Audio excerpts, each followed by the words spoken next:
Hi and welcome back to the Valencia Property Podcast. A new year and a chance to celebrate the first anniversary of this podcast.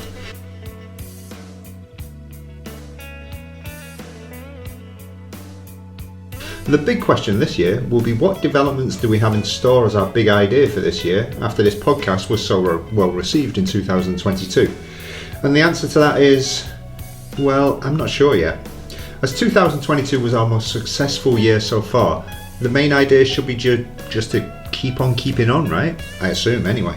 1 year ago this week, we produced our first podcast, all about your timelines for buying Valencia property. You can listen back to it in the show notes, because just like everything we do on the podcast and in the blog, the information is still relevant today. And you need to have a plan in place to successfully buy Valencia property. Of course, we can help you with that. A year of the podcast has answered a lot of questions that people have about buying Valencia property, moving to Valencia, and other relevant things such as currency transfer, banks, and a whole lot more. But of course, you may have some more questions that we haven't answered. Therefore, the first invite today is to put out a general question to all of you listening to the podcast. What would you like to hear more of on the podcast, and do you have any specific questions about anything to do with Valencia? As you will hear, with some questions today that we've answered later on.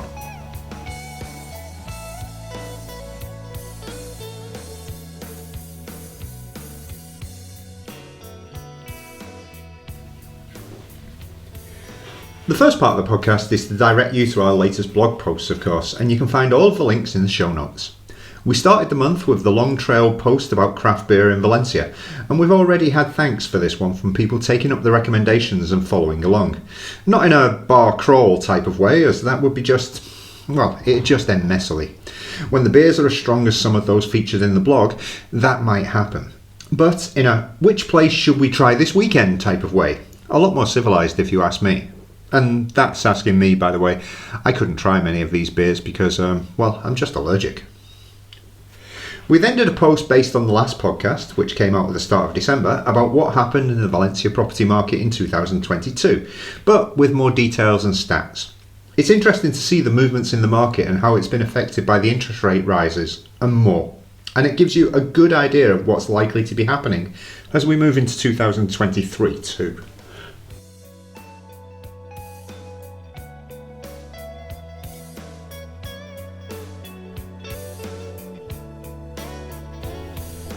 Our most popular post of the month, at least for me to write along with my colleagues, was the "What type of client are you?" post that followed. This was all about the types of clients, good and bad, that we see as agents. And guess what? The new year has brought us a new type of client, which we'll be adding into the post very soon: the twitchy renter. The twitchy renter sees the agent as a tour guide to take them to see lovely properties all over the place which bear no relation to each other in style, price or location. A bit like the Bertie Bassett, which we will also be adding into the post, the twitchy renter already lives in Valencia very comfortably renting but paying a ridiculous amount for that rental. And that relationship between the comfort of the rental and the pain of the monthly rent payment makes them want to see other places which could be theirs. However, they will never choose a place. And the reason they won't choose a place is the pain of the rental every month is not quite enough to make anywhere else seem worth it, because the rental has been their home for a couple of years. This current itch they need to scratch will not end in a purchase, and in a year's time we'll be asked to take them to see other things which will be more expensive and suit them less because the budget has now reduced after another year of paying out a painful, but not too painful, rental.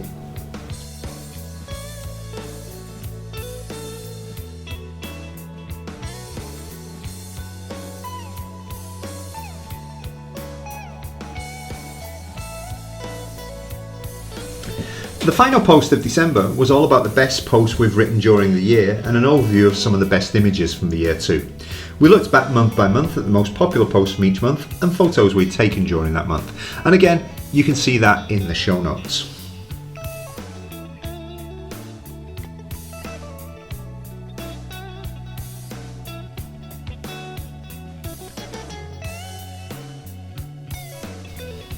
We started 2023 with a long requested post judging by all of the online questions about this topic. Why do Americans move to Valencia and even Spain? So we sent out the bat signal to our clients, mostly our American clients, but also we had some Canadian clients who answered. And we took a look at some of the answers we could find in one of the Facebook groups we keep an eye on. Americans in Spain, by the way, this one. There are so many reasons, but to quote Janet and many others, the reasons boil down to the political situation in the States, healthcare, climate, healthier lifestyle, food, a welcoming populace, location, culture, and, well, so many other reasons. Read the post, it's in the show notes, especially if you're American. As I said in the post, if you want to get away from Trump, MAGAs, gun nuts and religious zealots and you dislike the way the Supreme Court is going, maniacs like Marjorie Taylor Greene who makes Sarah Palin look sane, and any number of angry situations that can be inflamed at any moment and someone always has a gun, well, that's just a few reasons to make Valencia your home, as you'll never see any of that again until you go online.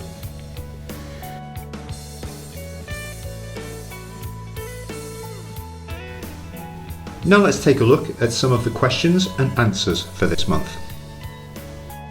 Jude asked, how do commissions work on buying a property in Valencia, as it seems different to the rest of Spain? Well, Jude, that's half true. It's different to most of Spain, but there are other parts of the country that work in the same way. Here in Valencia, the commission is paid by both buyer and seller. Essentially, it's split. As we've said before in the blog, if the agent tells you you don't pay anything, they're not working for you. They're working for the seller to try and get the maximum price for the property. Here in Valencia, the selling agent will happily charge the buyer as well as the seller, but again, that doesn't mean they're working for you. Getting a buyer's agent will mean someone is looking out for you. As buyer's agents, we first try to understand what you are looking for and give you honest feedback about how likely you are to find that property. And then we troll through the market to find properties that match your requirements. And honestly, there won't be many. I've done a blog post about that as well. You pay for the buyer's agent to have someone working for you, but your costs are not increased because you would be paying the selling agent anyway. Essentially, look for 3% both sides on commissions in Valencia. In other parts of Spain, the selling agent commission can be anything from 5 to 10%, and as a buyer you think you haven't paid anything. Well, I've got some news for you. You have. You've paid more than you could ever dream of, and the reason is because that price is wrapped up in the price of the property. Doubt what I'm saying? Just go to any estate agent site in Valencia and look at the Vender con nosotros page, which is sell your house with us, where they promise the seller to get the maximum price for their property. That's why you need a buyer's agent.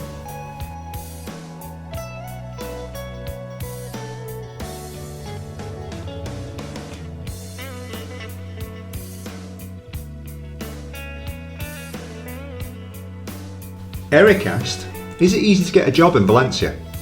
And the answer, especially if you're not fluent in Spanish, is a resounding no. It's easy to bring a job with you now that working from anywhere is more common, but going out into the job market after arriving in Valencia with no experience, lower language skills than the locals, and non-convalidated qualifications is extremely difficult. As someone with a degree and a master's from the UK, I know how hard it is to get recognition of non-Spanish qualifications here. So if you need to work here, then it might not be the best place to come unless you have a highly specialised skill which can't be found here. If that's the case, then some companies will sponsor you to come here and work. However, the job search is done beforehand, and in all of this answer I still haven't mentioned the visa issue and whether you have the right to live and work here as a non-EU citizen. And that's something we'll be talking about in the next podcast, hopefully, with the advent of the remote worker or digital nomad visa. It might be the next one, it might be the one after that. It depends when the full details come out.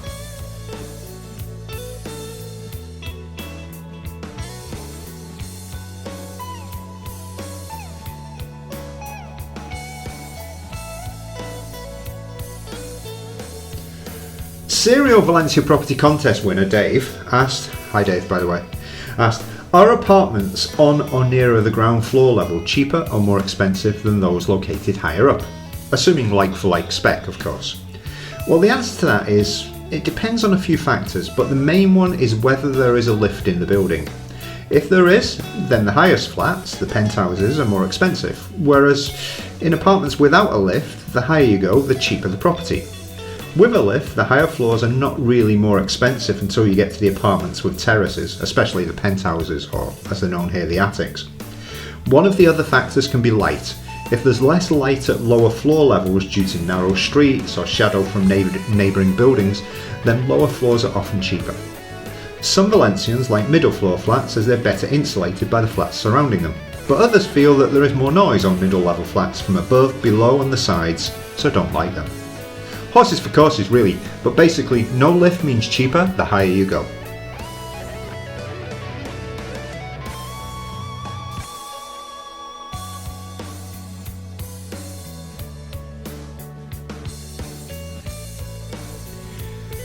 I was on a phone call to Steph and she asked me about coming to live in Spain as the partner of an EU national. In this case, a Spanish partner. Is it possible to do this and work here? And the answer is yes. She'll need a document, in her case from the UK, to prove she hasn't got any impediments that stop her registering as a pareja de hecho, which is an unmarried or domestic partner. She can then come over with her partner and find an apartment to live where they can get on the padrón, and once done they can start the application process to be recognised as a civil partnership in Spain. Once that's done, she can work in Spain too.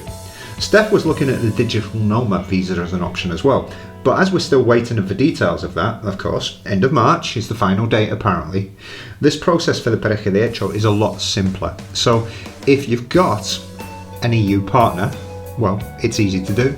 If you haven't, maybe think about getting one. Don't tell your current partner though.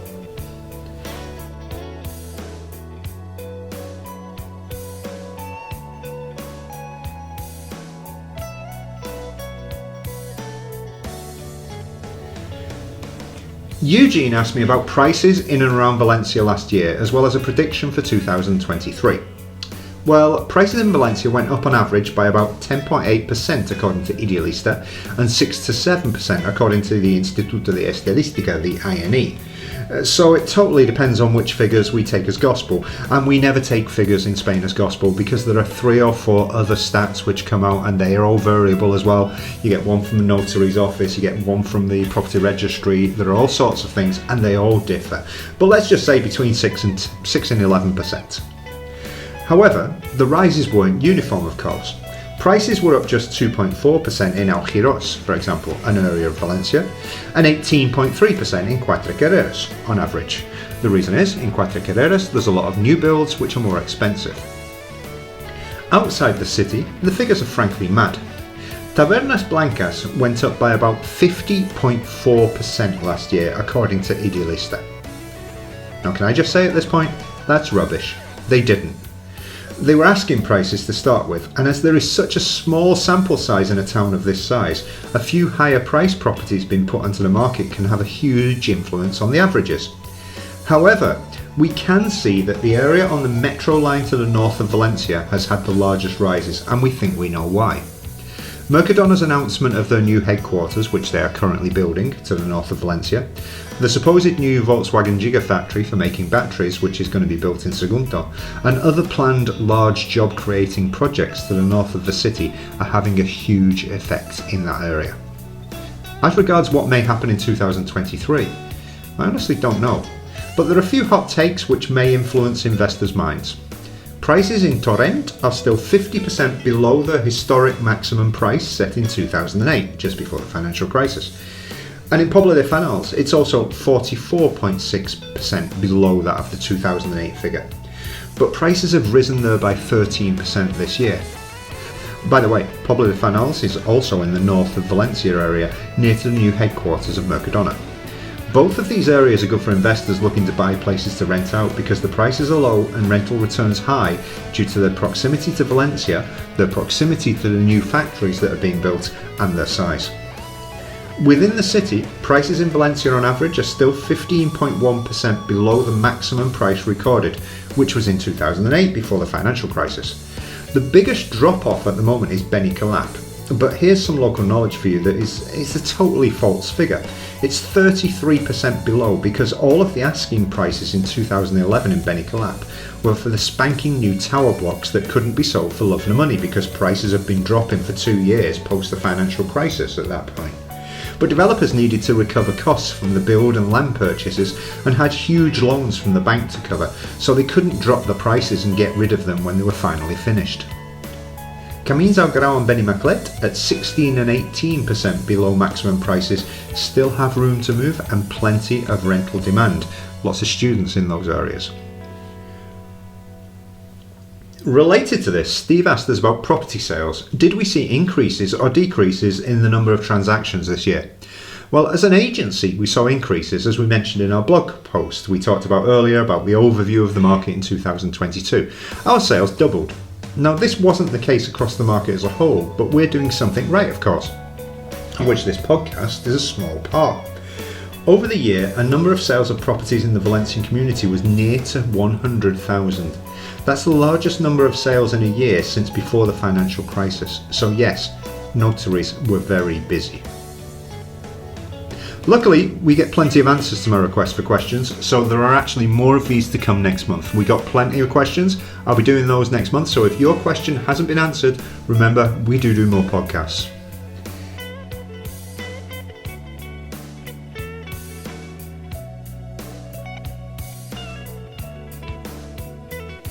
In news from Valencia, work is starting this quarter on the extension of the railway stations in Valencia, which will include the extension of the Central Park.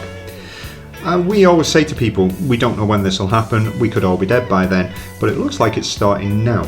The project will take 5 years, let's say, or perhaps longer, but will more than double the capacity of the train station for the high-speed network coming down from Madrid and along the Mediterranean corridor from Barcelona and down to Alicante and beyond. It looks like a really good project. In sport, both Valencia and Levante have progressed into the next round of the Spanish Cup, and Levante are now threatening the top positions in the second division and looking for a promotion push. And as a season ticket holder, I say, touch wood. However, it's now Friday evening, Friday the 6th, it's King's Day today, and they've just drawn away at Sporting Gijón, and Sporting are near the bottom, so not the greatest result in the world. Our featured content this month includes a previous podcast, which we mentioned before, and a list of our blog posts for the month. You can find everything in the show notes.